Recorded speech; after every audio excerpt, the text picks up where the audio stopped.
Thank you very much, Fred. Ladies and gentlemen, thanks for turning up today to listen to this conversation we're about to have on how to do MTBF testing. And of course, MTBF stands for mean time between failure. And mean time between failure is something which is often construed as a number that represents reliability goodness.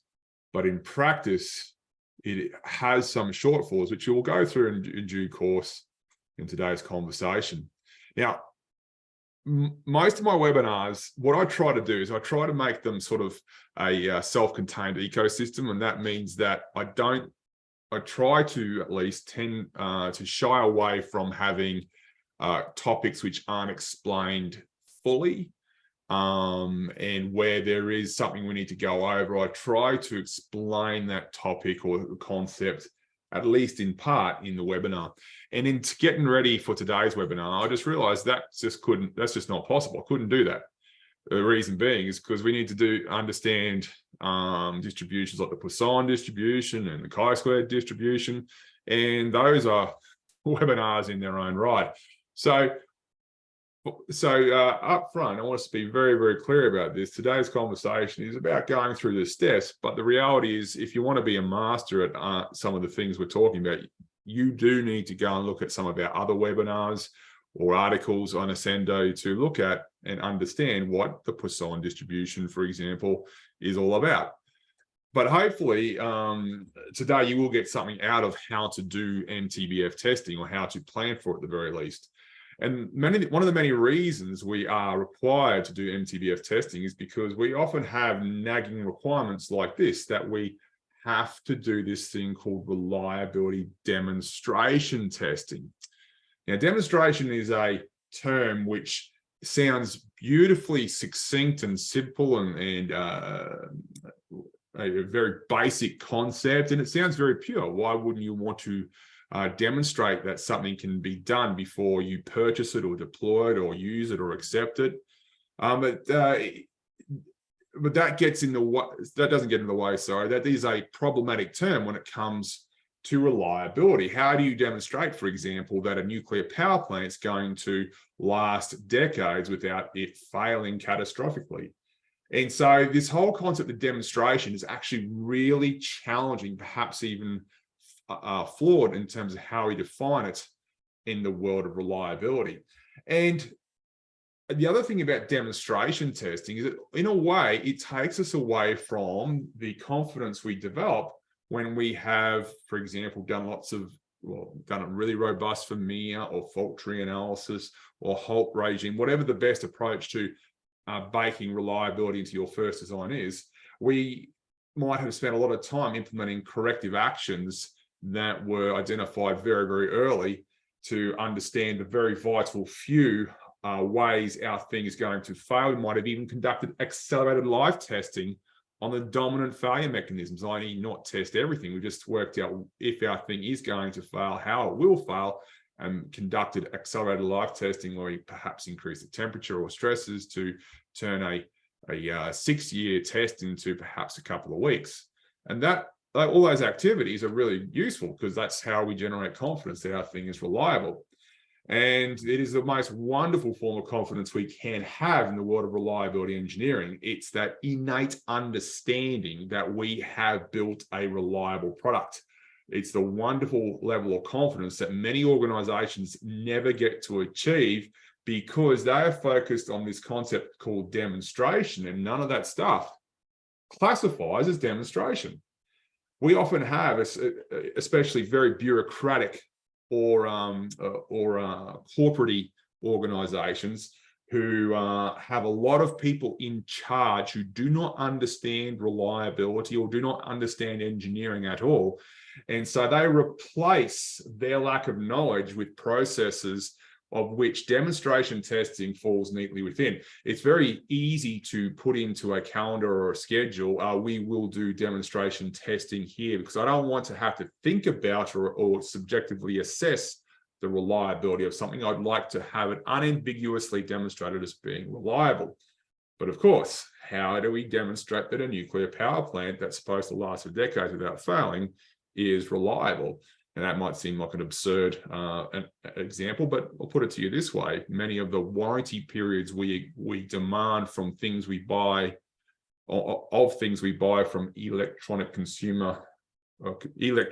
product manufacturers, for example, it's in the order of years. Vehicles, it's in the order of years. We have warranty periods where we expect a very small fraction of things to fail within a period of 1, 2, 3, sometimes 5, sometimes 10 years. And to demonstrate reliability means that you need to technically test that entire product for 1, 2, 5, 10 years to demonstrate that those things will last that long. But of course, by the time you've done that, your opportunity to impact the market has long since disappeared. And it's very important to note that reliability and quality are measures of your product, but confidence is a measure of you. So I know that I'm not setting the scene in a very proactive way or making you making you motivated to do MTBF testing, demonstration testing, which is essentially this is, because there are lots of other ways you can generate confidence that your thing is as reliable as it needs to be. We often test to generate confidence about something, but confidence can look very different from two very different people. And many organizations never do reliability demonstration testing or MTBF demonstration testing, and these organizations are amongst the most reliable in the world per se, in that they produce components and products which everyone knows through experience are very reliable. They don't do demonstration testing. How can this be? Well, it's because they generate confidence through other means. So let's start with the MTBF, which is one of Fred's favorite metrics when it comes to reliability-ish metrics. And one of the many scenarios where we need to, or we feel compelled to get some understanding of the MTBF is for scenarios like this one, where we have a military customer. And if you want to talk about bureaucracy and process, and militaries are leading the way, they want to demonstrate that this vehicle has an MTBF that exceeds some sort of preordained requirement. And MTBF stands for mean time between failure.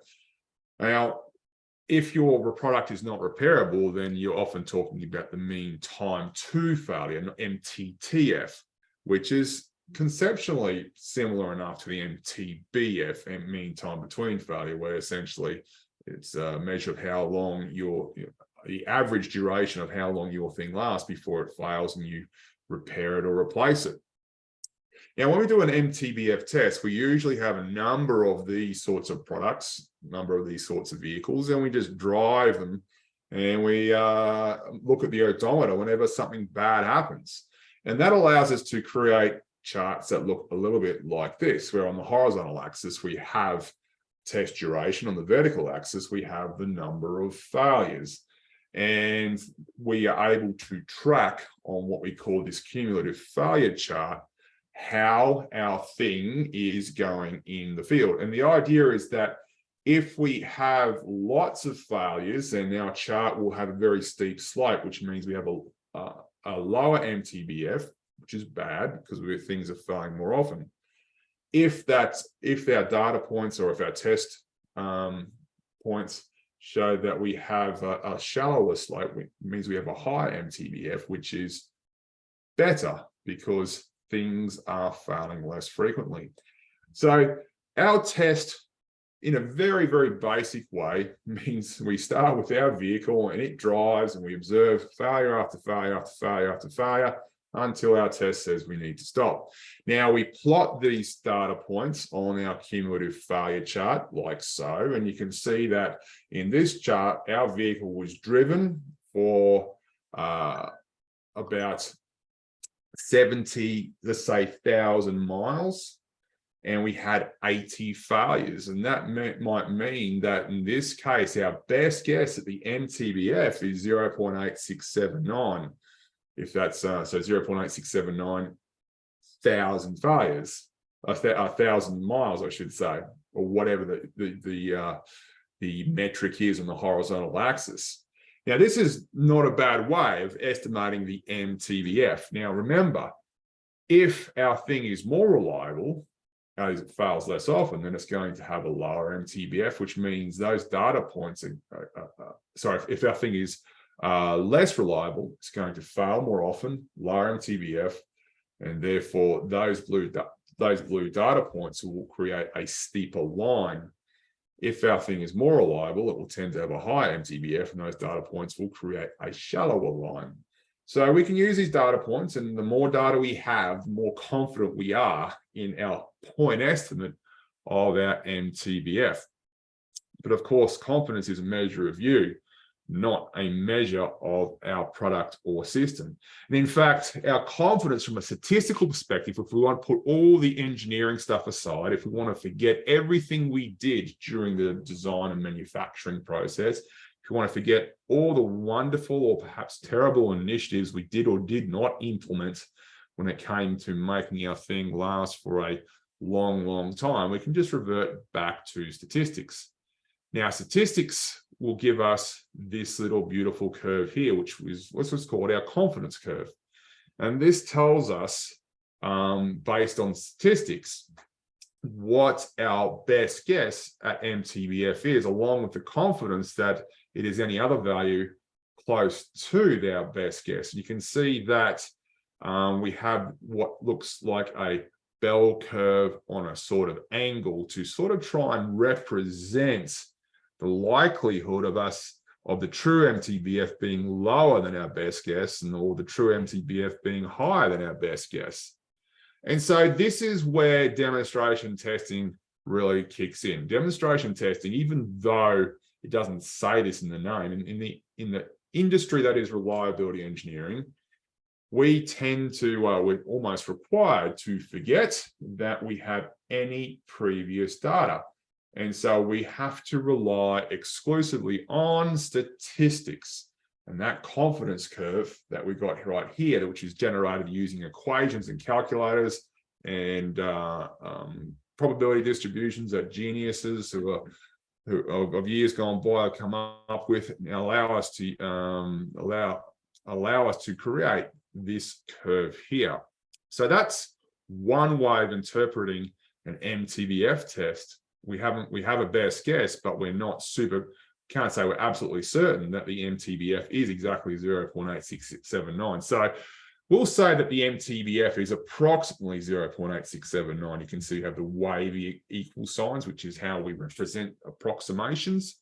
But of course, when it comes to demonstration tests, usually at the behest of a process zealot, we often need to specify what our confidence is. So we can see this shape represents how we characterize a confidence, but we often say things, well, I want to be 99% confident that the MTBF is greater than a certain value. And what you can see here is that we have a gray line which goes through our confidence curve,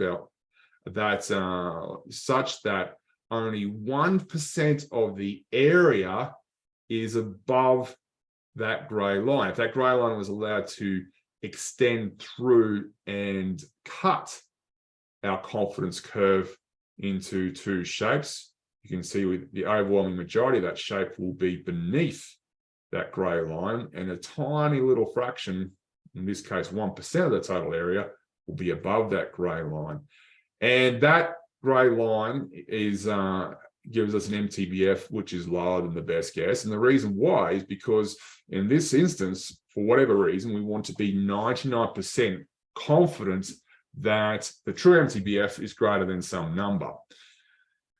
The reason why is that if we have a requirement, we might want to say, well, we need to conduct a test that shows that we are 99% confident that the true MTBF is greater than a certain value. So although this test can tell us that our best guess might be 0.8679, it also tells us from a statistical perspective, we are 99% confident, however, that it's actually greater than 0.6715. Our best guess is higher, but we're 99% confident that it's at least greater than 0.6715. And so this is how we often need to sort of break down our preconceived ideas about randomness and trying to measure things exactly, because we always have to take into consideration that reliability can never be truly measured. So let's look at this additional test that we just ran, and you might not be able to see it because it's such a small little test. In this case, we ran a test which went for a lot less than the other one, which is about in the vicinity of 70. But we can see here that we have, I think, 1, 2, 3, 4, 5, 6, 7, 8, 9, 10, maybe 11 failures observed over a test duration of what appears to be about 15, whatever the units are. And in this case, even though we have a much smaller test duration, we still always can get an estimate of the MTBF, which in this case is 1.3528. So the MTBF for this test, this additional vehicle or competitor's vehicle, let's just say, is approximately 1.3528. But it just so happens that this weird looking confidence curve, yes, and that is the confidence curve there. The top one on the top right looks more like the bell curve that we know and love, but the one on the bottom left, that's what it looks like. It's a little bit like a bell curve, but it's a weird looking bell. But it just so happens that this much shorter test also has a 99% lower confidence bound in the MTBF of 0.6715. Now, of course, now all our heads are swimming with statistics and whatnots and saying, why is this dude torturing me with all these different numbers and wiggly equations, wiggly equal signs and everything else? But the main point I want you to take away from this chart is that every test we run can give us a best guess. However, we can only ever work out a 99% lower confidence bound, a lower confidence bound if we want to specify a certain number. So I see a question: how do you calculate 0.8679? Should MTBF be in hours, days instead of a ratio? That is true, but the MTBF is mean time between failures. So for example, one way of looking at the mean time between failure is that a product will last 7 years per failure. So it is in a way a ratio, notwithstanding it is often expressed as a single metric analogous to time. And that can be a little bit confusing, but if you always remember that it is how many hours, kilometers, days, weeks your thing lasts per failure, then it always brings us back to the reality that the MTBF is essentially the slope of our cumulative failure chart. So we don't want to get too wrapped around the axles with whether it's a rate or just a simple a metric that represents time or duration. It's perfectly okay to look at the mean time between failure and express it in terms of the units of time only. But for all intents and purposes, the mean time between failure is how long something lasts per failure. If you look at another way of looking at that, is that the MTBF is the inverse of the hazard or the failure rate. The failure rate is how many failures per unit time. So it is a rate in a way, even though it's not wrong to express it in terms of a simple duration metric. So when it comes to that lower confidence bound, that is the MTBF specification we have in documents from organizations that sort of demand MTBF demonstration testing. Now, if you look at that very short test where we only had 11 or so failures, our best guess at MTBF from that test turned out to be twice as high as our lower confidence bound. That longer duration test was the best guess is only 1.29 times higher. And so what this means is that essentially the longer duration test gave us the same confidence, even though it appeared as if that vehicle or product has a lower MTBF. Why is it the case? because the longer you test something, the more confidence you have or less uncertainty you have in the best guess. So the best guess can be a lot closer to a requirement, and you still have a certain level of confidence that it exceeds the requirement. So the longer you test, the lower the reliability, the lower the MTBF can possibly be for that product to have a reasonable chance of passing the test. If you have a shorter duration test, that thing needs to be super reliable to make sure the lower confidence bound exceeds the requirement. And this is one of the many issues with demonstration testing. If you want to reduce test duration, you need to have something which exceeds the requirement by a hell of a lot. Otherwise, you'd be testing for a long time, and it all comes down to the risk you are willing to take. So let's go into some of the more boring technical stuff associated with this conversation. So let's go back to our general service vehicle, which is an armored vehicle that is now forming the backbone of many militaries across the world. And let's just say that the requirement for the MTBF and the documentation, the contracts, the specification is that the general service vehicle shall have an MTBF of no less than 1,000 kilometers demonstrated with an 80% level of confidence. So what that means is that this 1,000 kilometers now becomes that lower confidence bound. And as opposed to us having to guess what that confidence is, we are already told that we have to have an 80% level of confidence. Now, this tells us that there is still a risk of us passing an unreliable vehicle, and that's what we call the consumer's risk. So there's a 20% chance that a vehicle that passes our test associated with this requirement is not going to meet the MTBF.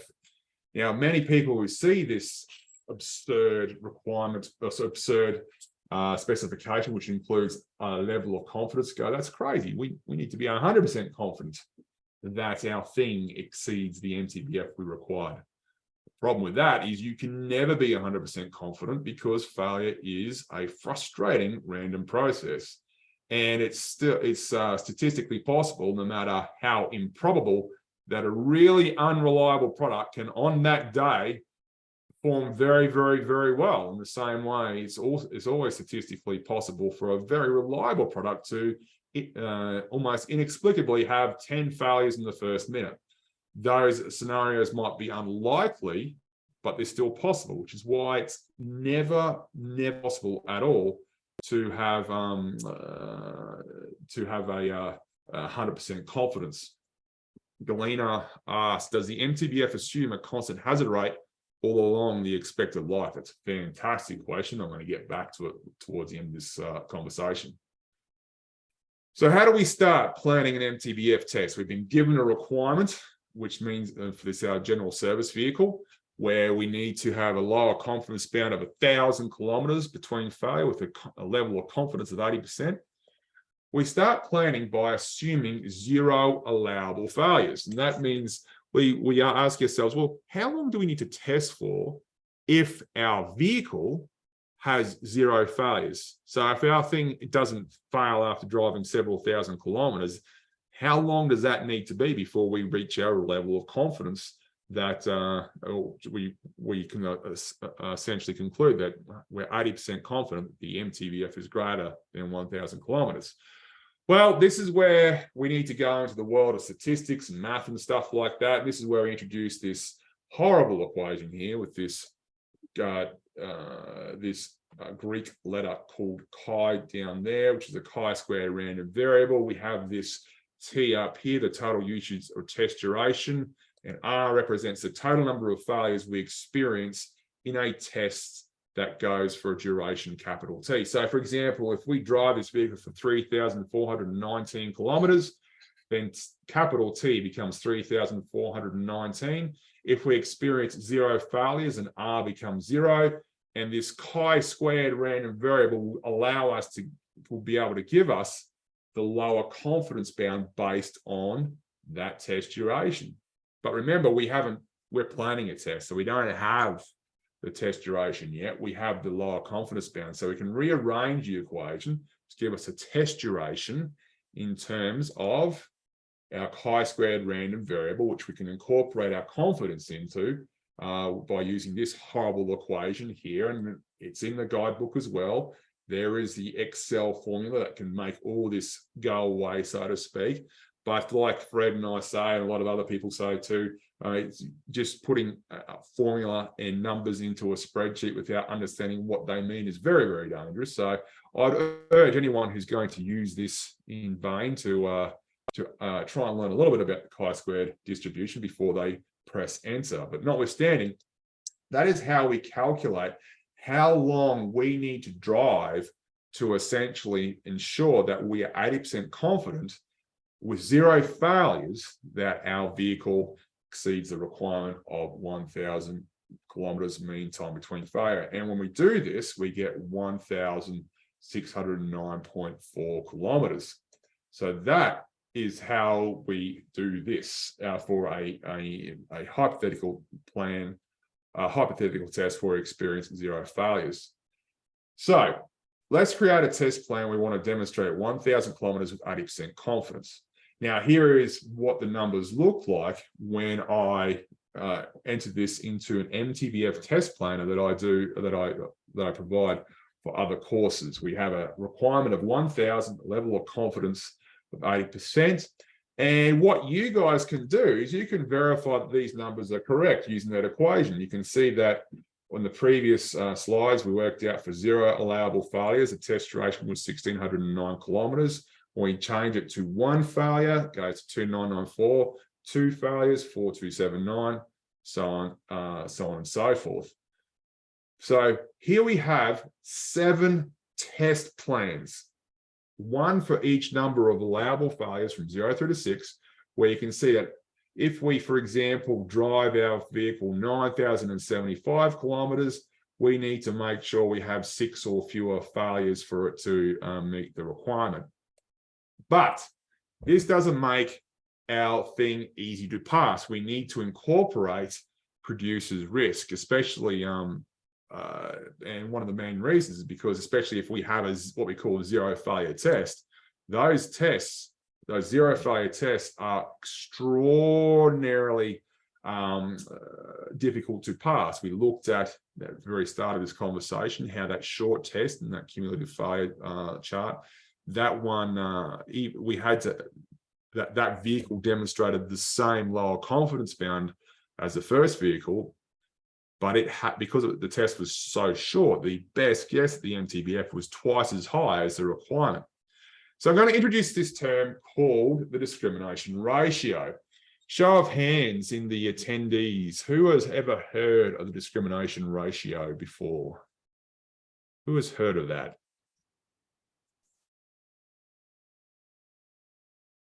Got 1, 2. Discrimination ratio. Awesome. Now, discrimination ratio is one of the most, I don't know, so misleading terms or definitions a statistician has ever come up with. Essentially, the discrimination ratio tells us how many times better or how many times more reliable our thing needs to be to have a reasonable chance of passing the test. And so let's just say we have a discrimination ratio of 2. Let's just pick a number of 2. It has to be greater than 1, because if the discrimination ratio is 1, it implies that our actual product will have the same reliability as the requirement itself. But when it comes to MTBF, the discrimination ratio of 2 implies that we're going to assume that the vehicle that is provided to us by the manufacturer has an MTBF of 2,000 kilometers between failure, twice as high as that requirement. That is a bit of a hard or bitter pill to swallow for many of these organizations who simply wave their hand and say, let's demonstrate reliability through a test.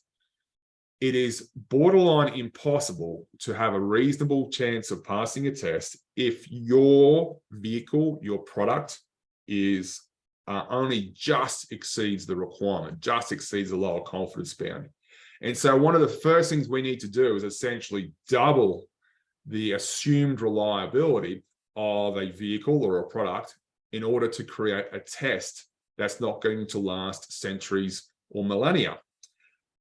This is often not understood by the manufacturers. So they might be given a 1,000-kilometer mean time between failure requirement, but if the test plan is based on this discrimination ratio, technically they're supposed to be aiming for a 2,000-kilometer mean time between failure to ensure they have a better than average chance of passing that test. And so the discrimination ratio is how we describe how much more reliable our thing needs to be. So if the MTBF requirement or target is 1,000 kilometers, and a discrimination ratio of 2 means that the thing that we're testing needs to have a 2,000-kilometer mean time between failure. Again, not very well understood, and it's one of the things that gets a lot of projects into trouble. So the height of that green column is 2 times the height of the column associated with the requirement or the target. And that's where the discrimination ratio comes in. Maybe a betterer factor is what we should call it. So that is one of the first issues you have with any sort of reliability demonstration testing. To have a reasonable chance of passing, you need to make something which is often twice as reliable as the requirement. Now, the discrimination ratio is an arbitrary choice. The industry sort of norms in this space are 1.5, 2, and 3. You can choose. You typically choose 1.5, 2, and or 3. Now, if you choose a discrimination ratio of 3, for example, that means the MTBF of this general service vehicle is assumed to be 3,000 kilometers, where your requirement is 1,000. Why would you do that? Well, the more reliable something is, the less time you need to spend testing it. The challenge with that is that might be very difficult for your manufacturer or contractor to achieve. And so you always need to balance that. You need to balance the test duration with the reasonableness of the demands you're placing on your contractor. So I've seen many organizations just look at the numbers and say, oh, you know what, I can choose a discrimination ratio of 3. My test duration goes down. Fantastic. I will just choose a discrimination ratio of 3. Awesome. That just saves months and millions of dollars of testing. The problem is that might now be just flat out unfeasible for the or infeasible for the contractor or the manufacturer to now achieve. And so, although that sounds really good on paper, everyone loses when the contractor cannot produce a vehicle that passes that test that is assuming a discrimination ratio of 3. So let's go back to our general service vehicle, which is often tested in this way. We now remember we had a bunch of tests where we worked out, well, if it has 0 failures, it needs to drive 1,600 kilometers. If it has 6 failures, it needs to have been driven for 9,075 or whatever the right number was. But we now need to work out how hard it will be for a general service vehicle which has an actual MTBF of 2,000 kilometers to pass any one of those test regimes we came up with. So we assume that it has an actual MTBF of 2,000 kilometers, which is 2 times the requirement. Remembering that 2 is the thing called the discrimination ratio. What is the probability of this thing having more than 0 failures over, for example, 1,609.4 kilometers?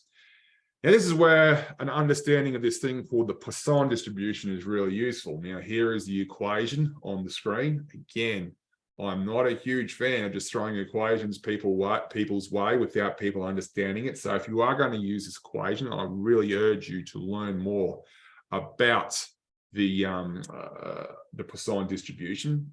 We just don't want to have a numbers in, numbers out approach to any sort of test planning. But if you use this equation, where you can see that in the equation in Excel, R represents the number of failures we've observed, T represents the test duration, DR represents the discrimination ratio, MTBF is with the subscript REQ represents the MTBF requirement. True just tells Excel that we're interested in this thing called the CDF, and that gives us the probability of us having 0 failure. So you need to subtract it all the way from 1. Long story short, when Excel has finished turning its gears, it will give us a number of 55.3%. What does that mean? That is what we call the producer's risk. It means that even if this general service vehicle, which has a 2,000 kilometer MTBF, i.e. twice the requirement, it will have a 55.3% chance of failing a test where we insist that it is driven for 1,609 kilometers with 0 failures. Now, that is what we call the producer's risk, or the risk of failing a reliable vehicle. So consumer's risk is the risk of us accepting an unreliable vehicle, and the producer's risk is the risk of us rejecting a reliable vehicle. Now, many organizations I talk to who are customers in this space often say, well, we don't care about the producer's risk. I mean, we're all the consumer. We're the consumer. We only care if we incorrectly accept an unreliable vehicle. The producer's risk, that's their risk. Now, that's a very short-sighted idea, because everyone shares the risk. I mean, the aim is for us to combine with our contractor, our suppliers and manufacturers to create a vehicle or a product which is reliable. So if we create a test where the producer's risk is so high that virtually no one can get through, then everyone loses. We don't get our vehicle, we don't get our product. So it's very important to understand what the producer's risk is, and that we need to take that into consideration. So if we go back to that equation, then we can do things like complete a table like this, where we, for every possible combination of discrimination ratios, we can look at the probability of passing a test with 0 allowable failures with that equation there. And that's in the guide. That equation is in the guidebook for you guys to have fun with. But when you do that, you'll be able to see, okay, the discrimination ratio will really change what we call the producer's risk for each possible combination. Now, my computer needs to kick in as well. So you can see that if we have a discrimination ratio, for example, of 3, our producer's risk goes down. So it's obviously much easier for a more reliable vehicle to pass a test. But of course, that is problematic for a contractor or manufacturer. Obviously, making things even more reliable is very, very difficult. So the probability of us failing the test is on the right-hand side of that little table. But as a rule, those producers' risks are way too high. And so one way of reducing the uncertainty or the risk is to get more information. So that's where we gather more information by observing more failures. And so we can use that equation, those equations we came up with, to calculate the test duration and the producer's risk for a test where we have 0 failures.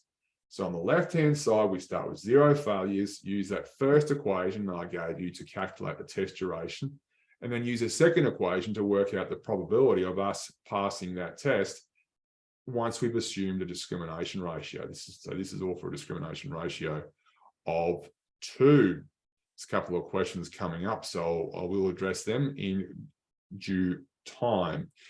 So what we do is now we can say, let's just look at or explore the number of allowable failures increasing to 1. Well, the test duration increases, but the producer's risk goes down. So it's still relatively high. It's still a 44% chance of a product with a 2,000 kilometer mean time between failing the test. But you can see it is heading in the right direction in terms of reducing risk. We have 2 allowable failures, producer's risk goes down to 36%. 3 allowable failures, it's down to below 30%. So we can keep going, we can keep making our tests longer and longer and allow more and more failures to reduce the producer's risk. But of course, when do we stop? As a rule, we stop when the producer's risk is less than or equal to the consumer's risk, which you might remember in this case was 20%. So what we've done here is we've gone through and created all these test regimes for different allowable failures. You can see that a test regime where we have 6 allowable failures, a duration of 9,075 kilometers, is the first test where the producer's risk drops below 20%. So as a rule, this is where we say, this is where we stop things and say, this is the test plan we're going to use with a risk of 20%. And this is what our cumulative chart, failure chart looks like. So this is based on an MTBF test planner that I use in the MTBF courses I run. And you can see we have the number of failures on the vertical axis. We have the test duration on the horizontal axis. And when we gave the computer essentially the requirement of 1,000 kilometers, consumer's risk of 20%, and a discrimination ratio of 2, you can see that we have this green line on the right-hand side, which represents test success. We stop after 6 failures because that was the test duration based on, I suppose, industry norms, that we keep testing until the producer's risk, the discrimination ratio we picked, is below the consumer's risk. And so that red line at the top represents the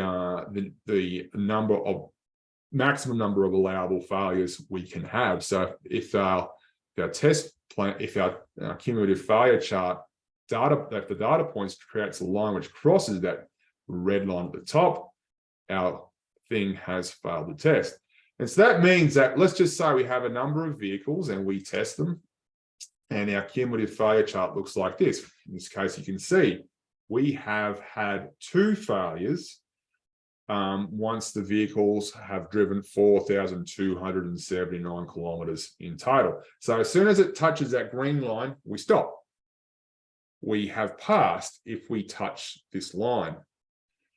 We will fail, like I said, as soon as we cross that red line.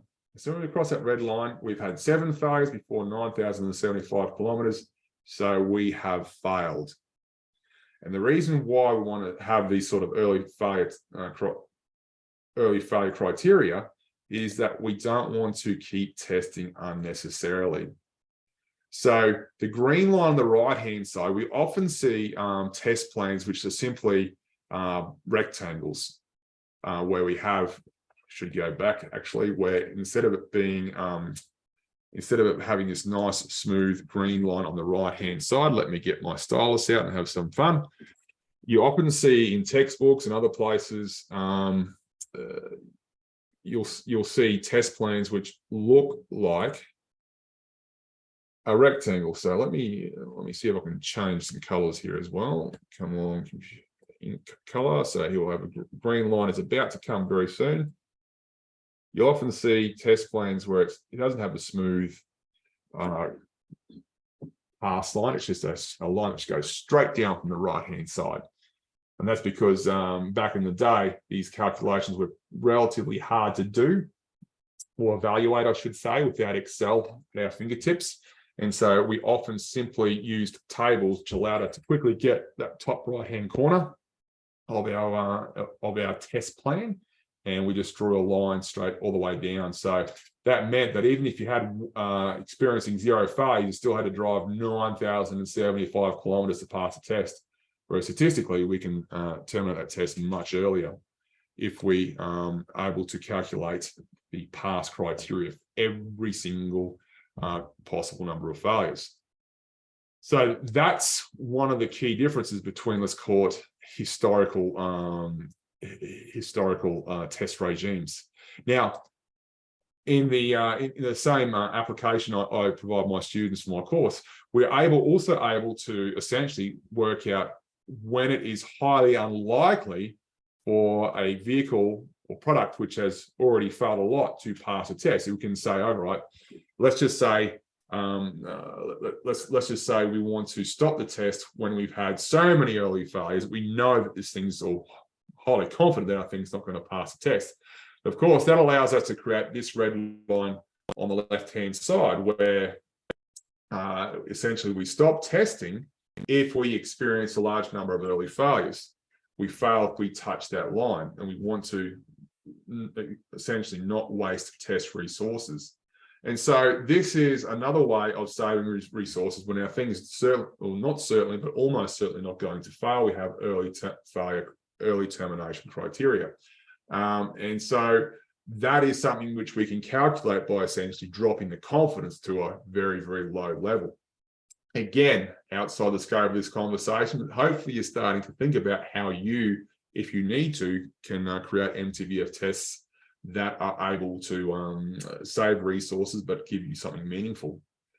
Now, one of the key takeaways from this is that we now have a test plan which consists of red and green lines that we can use, or we can produce before we start testing our vehicles.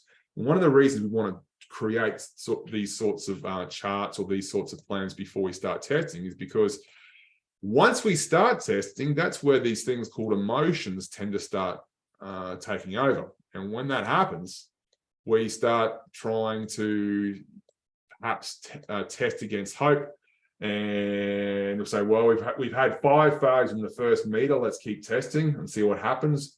Or when we have those early failures, you might try and find ways of saying, well, that doesn't count, that's a manufacturing or defect related quality control issue, etc., etc., etc. If we get in the habit of creating test plans which are sort of locked in stone, lack of a better term, before we start testing, it allows us to be less emotional when we are dealing with, especially with scenarios where experiencing more failures than we'd like. Now, Carl asked the sequential reliability test calculator. Now, essentially, I'm not going to, again, I don't have the time to go into that in great detail, but let me bust my stylus out again. A lot of traditional reliability test plans, like I mentioned in the past, like I mentioned previously, are simply boxes, whereas opposed to us having this sort of corridor which allows these early tests, these early terminations, we simply have boxes. Oh, come on, computer. Oh, I've lost everything. Give me 1 second while I get my screen back up. The level of amateurism in this webinar is embarrassing.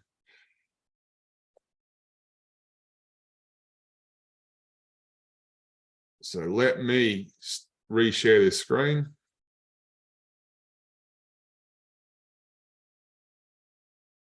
Okay. Let's see if I can recover. So you see a lot of test plans, like I mentioned, without these sort of curvy lines. You'll have one big green line over there, and then you'll have one big red line going across the top. Now there's these test plans or these textbooks which give us this thing called sequential reliability tests, or probability or probabilistic sequential reliability tests. And essentially all these things do is create, instead of a box like that, they create a truncated box where we have corner taken off over here and a corner taken off over there. Now, I know this is looking very, very untidy right now, but these lines I've just drawn, again, represent these PRSTs, these sort of sequential reliability test calculators. And the idea is that people wanted to not test unnecessarily, so there was an attempt to try and take these corners off. And the idea is the corner, if we look at this sort of little corner down here, which was taken off our test planning rectangle, that was there to try and terminate our test early once if we had a product which is having very few failures. So you can see that if we had very few failures, that our thing could conceivably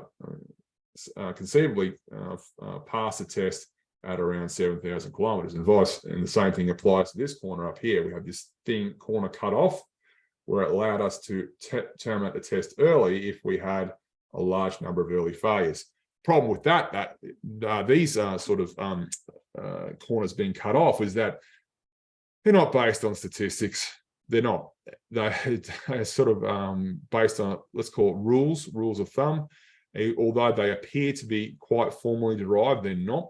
The only way you can invoke statistics in terms of early termination is to have a reliability test plan which has these smooth pass lines and these smooth fail lines on each side, because they're based on calculating upper and lower confidence bounds for a certain number of failures.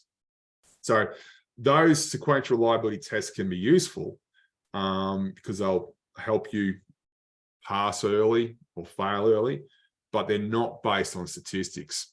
I see Carla Wright has also written that Poisson distributions are discrete and the simplest statistical process where Poisson events are random in time, which describes a stable average rate of occurrence of counted events. Poisson is frequently used as a first approximation to describe failures expect with time. Any thoughts? And I'll give you my thoughts, and in the same time, address that question that was asked earlier, which I will find very shortly. Where is that question or that comment?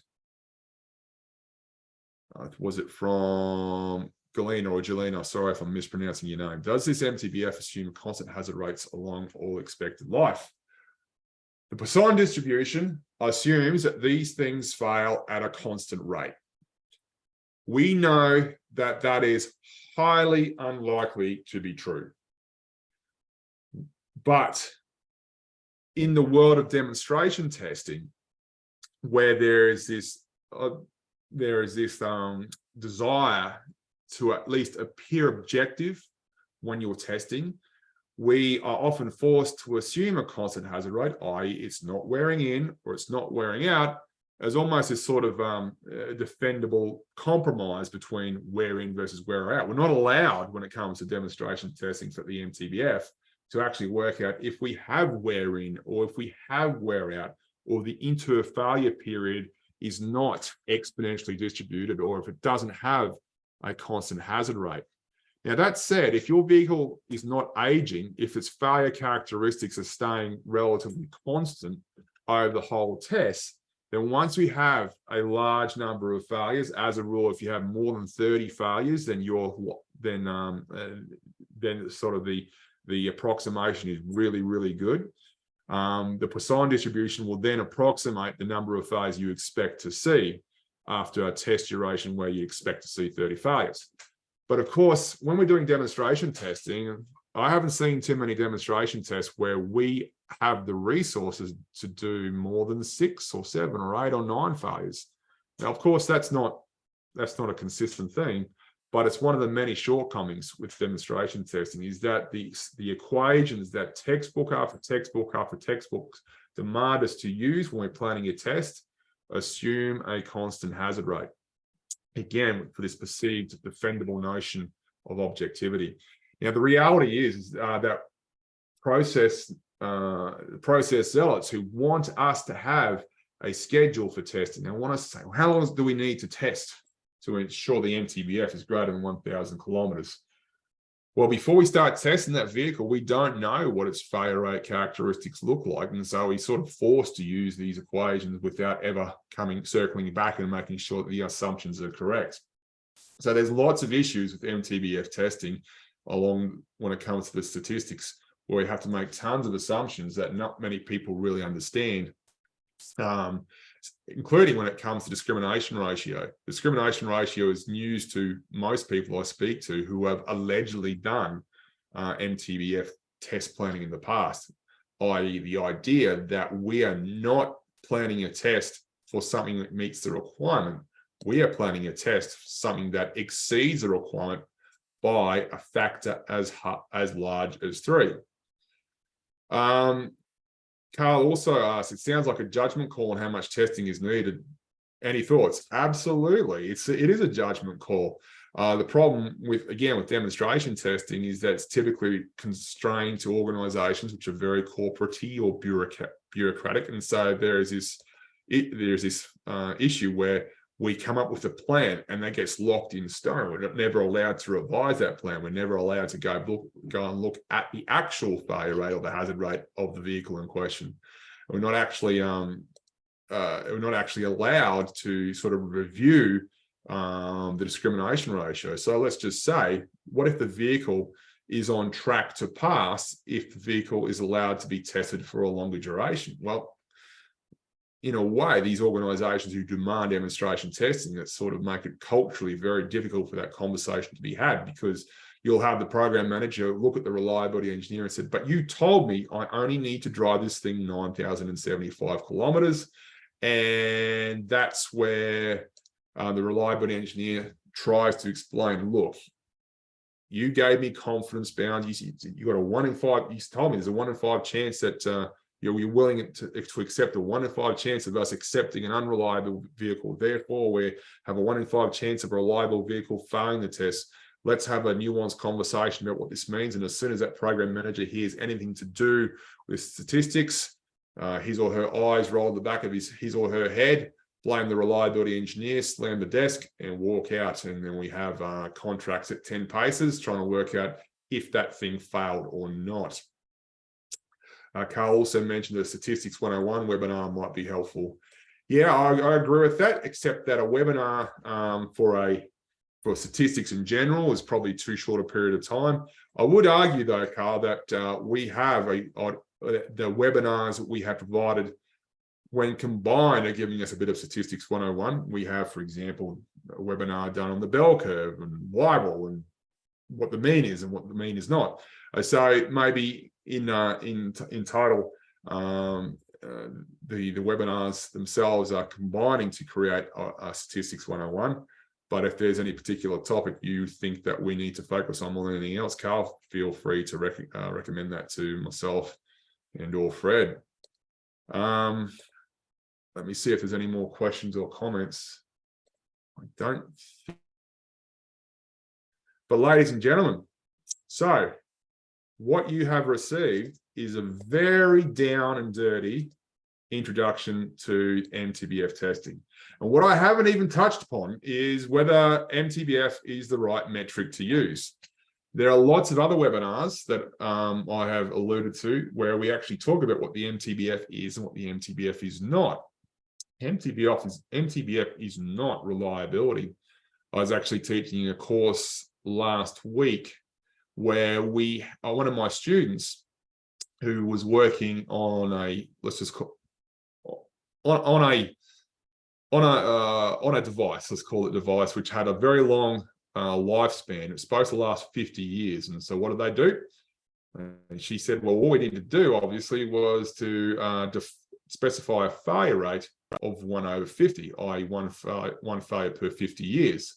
So a failure rate of 1/50 implies that the mean time to failure is going to be 50 years. And anyone who's done one of my other webinars regarding the MTBF will know that that means that there's a 50 to 80% chance of that device not lasting to the mean, the 50-year mean that the failure rate implies.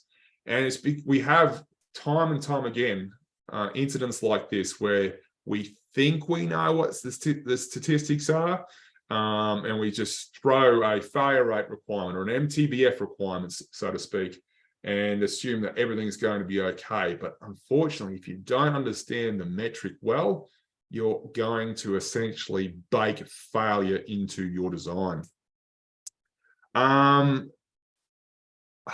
So we learned how to do MTBF and how not to do MTBF. Yeah, yes, you did. And what will never happen, I should say, is we'll never eradicate the need, rightly or wrongly, to do MTBF demonstration testing.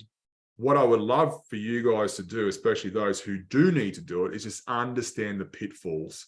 And when you understand the pitfalls, you can help the decision makers make better decisions, even though the MTBF is often not the best metric to use. Galena asked, do I do webinars on reliability testing? I do webinars, I do courses, and Fred's answering that in the comments as well. If you have any specific requests, feel free to throw them my way. Of course, webinars are really good media for 1 hour conversations. But of course, hopefully you can realize that today, there probably wasn't much scope for any more information being thrown your way, there are people who would never have done this before, who now need to go away and learn about this thing called the chi-squared distribution, the Poisson distribution, and things like that. Which is not a criticism, by the way, because these things are sophisticated concepts which take more than 1 hour to digest. But if you've got any ideas for webinars, we do run courses as well. Please feel free to reach out. Peter writes, would testing to 6 failures be equivalent to testing 6 non-repairable units? The answer is yes. But don't forget, we're assuming a constant failure rate. If by chance there was a constant failure rate, that's cool.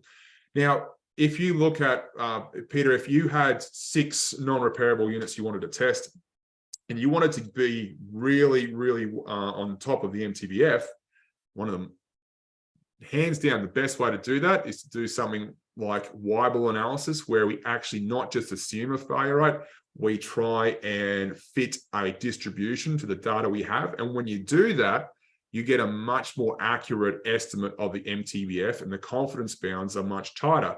And so when you do that, you need to test fewer units, because there's so much more confidence you sort of throw into the statistics through Weibull analysis, where you actually fit a distribution to the data. And so that simple act of not using this very basic MTBF approach that we just went through today, but instead we use Weibull analysis, allows you to do far less testing you otherwise would need to. I'm more than happy to speak offline about that, but we do have webinars on how to do Weibull analysis, and we do have courses as well. Hopefully I answered that question. Let me know if I didn't. Carl asked, that's a statement. So it's all about risk. Agreed, concur. And he also said, thank you.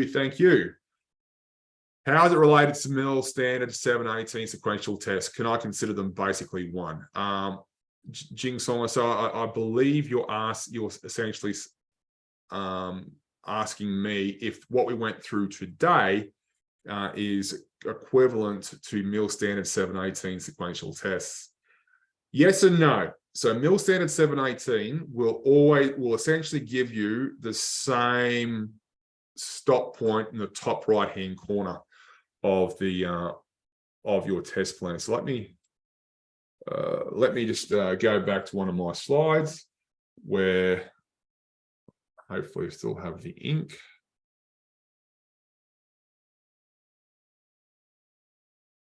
So mill standards 7-8, or let's call it textbook, the textbook approaches, which are also featured heavily in mill standards.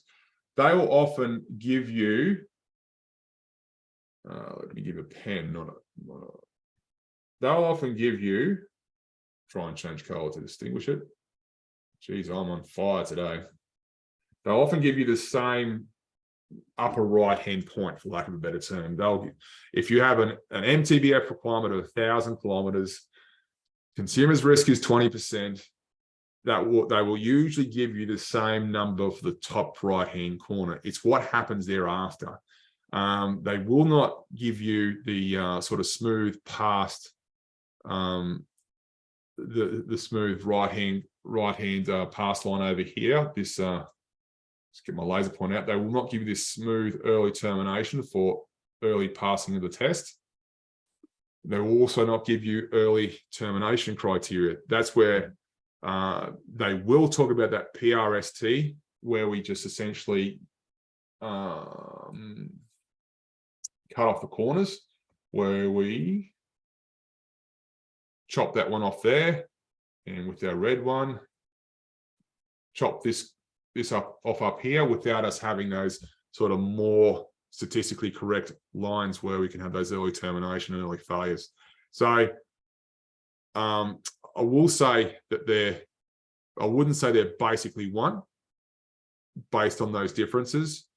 They have the same underlying assumptions that, yes, it has a constant hazard rate. We'll use a chi-squared this, we'll use discrimination ratios that, we'll use Poisson distributions to calculate the producer's risk. So they're based on the same underlying theory. They give us the same top right-hand corner, but they don't give us the more, let's just say, sophisticated test plans where you can terminate really early if you have a really, really reliable product. If that doesn't answer the question, please let me know and I'll have another go.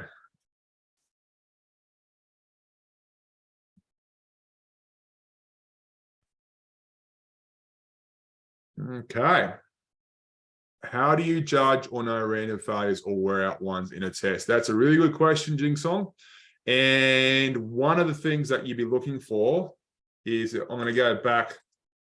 One of the really simple things you can look for is if we have our cumulative failure chart like this. If you start to see, for example, the failures doing the blue data points, instead of creating a relatively straight line, but if they start to create trace out a line which gets steeper and steeper and steeper and steeper, that suggests that your vehicle or your product is aging. And if you see that, that immediately invalidates the assumptions we are using for this test. And so technically all the numbers that are spit out at the end mean nothing. So that's one very basic way of identifying if your product or vehicle is wearing out earlier than it should. If that doesn't answer the question, Jing Song, let me know, and I'll have another go. You'll often also see, sometimes you'll see scenarios where we have let me erase that one, or you'll see the curve actually go start very steep and then sort of go down a bit, and then it starts to go up again. These are those, you might have some infant mortality failures down here, but again, that's not unusual, but you need to bear that in mind. If you see that, technically that too invalidates your test, because you're trying to test the entire lifespan of a device, of a system, and something's changing. So you just need to always look at these charts with a keen eye. This is, for those of you who are aware of it, this is often called the mean cumulative function. Well, not function, chart, because the idea is a function is supposed to be the smooth line that the data points would follow if you had 1 million data points. Yeah, Fred mentioned the MCF in the comments, but these are some ways of visually identifying if you're having wear in or wear out. Jing Song then points out that sequential tests are not accelerated, meaning they're very long, so it's hard to know. Actually, that's one thing I really forgot to mention. Technically, well, sorry, not technically, but the industry sees demonstration testing as testing at operational conditions where we don't accelerate. Not allowed to accelerate, it has to be at use conditions. And so the same, if you go back to that example I mentioned at the start of the webinar, where we need to demonstrate that a nuclear power plant's not going to fail within 50 years, technically in the world of demonstration testing, as it is currently understood, you need to build a nuclear power plant and test it for 50 years in operational conditions. Otherwise, it's not demonstration testing. So accelerated life testing is a much more useful mechanism for understanding things, because not only is it accelerated, which is always good, but usually if there's something goes wrong, accelerated life testing gives you time to change your design to make your thing more reliable. Remember, measuring reliability can be important, but it's not nearly as important as making your thing reliable in the first place. So yes, I share with your assessment, Jing Song. Carl writes, so it seems that about the level of risk and the amount of money expended are all tied into reliability assessment.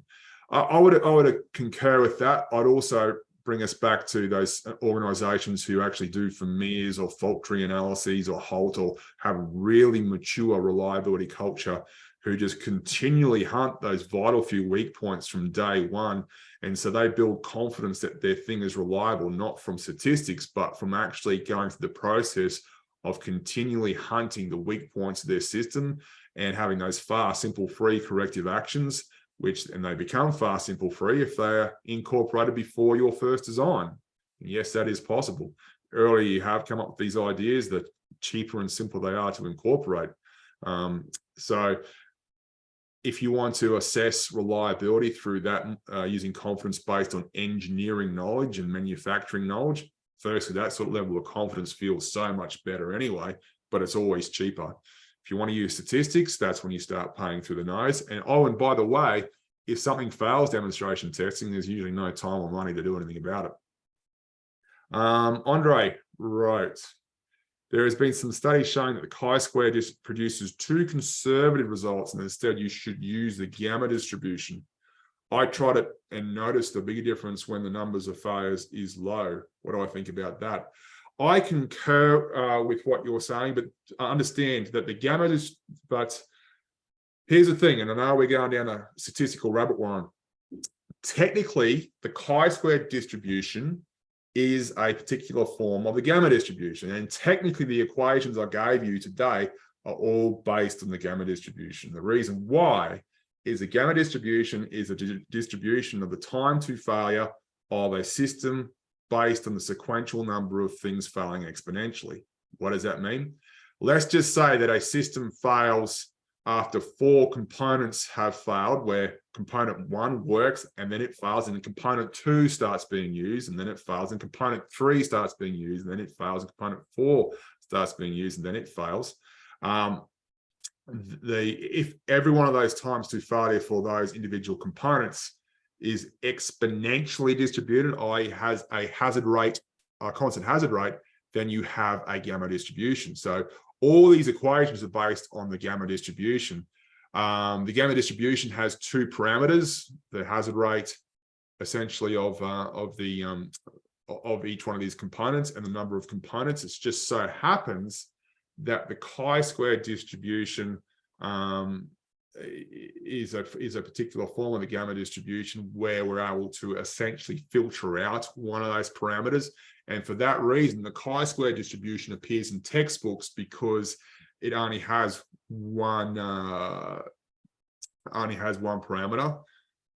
And those chi-squared distributions often had tables at the back of textbooks.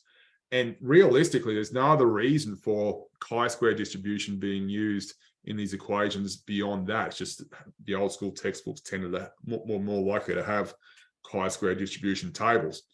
So the chi-square distribution is actually derived because the statistics tells us that a gamma distribution needs to be used, and the chi-square distribution is a particular case of the gamma distribution, which is more likely to have tables at the back of textbooks.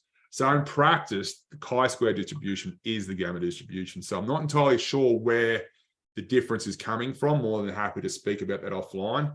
But if you want to do the math and you want to do the derivation, and I've done that derivation myself, you start with the gamma distribution, and it turns out to be a particular case, or chi-square distribution turns out to be a particular case of the gamma. Oh, I've got another question. I know we're going over time. If I know people are dropping off, I should say, yeah, no worries, Rashad. I should say before I keep answering the questions, I'm more than happy to answer the questions. Thank you for your time today. Feel free to reach out to me and Fred if you have any questions or any suggestions about future webinars. Again, hopefully you take away some of the deeper learning points about the MTBF and how we test for it. And like I said, if there's any doubts, please reach out. Carl writes that our job is to separate problems and failures that require relief from those where we need to prevent occurrence in the future. To help separate these, ask ourselves a few questions. What is the current actual impact of the problem? What is the potential impact of the problem that is not solved? What level of risk can we live with that is supported from a moral, legal, contractual viewpoint? what is an acceptable outcome that balances risk, costs, and benefits. I'd agree with that, and I don't want to talk about that too long because we'll be here for at least another hour. And I think there are some webinars I know Fred does plenty of those as well, where we sort of talk about that without being able to give us the answer as well. And Carl goes on to write about how RCA is not a single well-defined method. I concur with what your comments that RCA are, but at the risk of us starting a brand new webinar on a different concept, I might just leave that one right there and just hopefully acknowledge, concur with you that RCA can mean all things to all people. And RCA in my book isn't completed until you've incorporated a corrective action. You're not just analyzing a problem, is admiring a problem. We want to actually fix problems as well. Andre told me that he will send me the article and I'll have a look at that and we'll see how we go. See if we can understand where the difference comes from. Any more questions?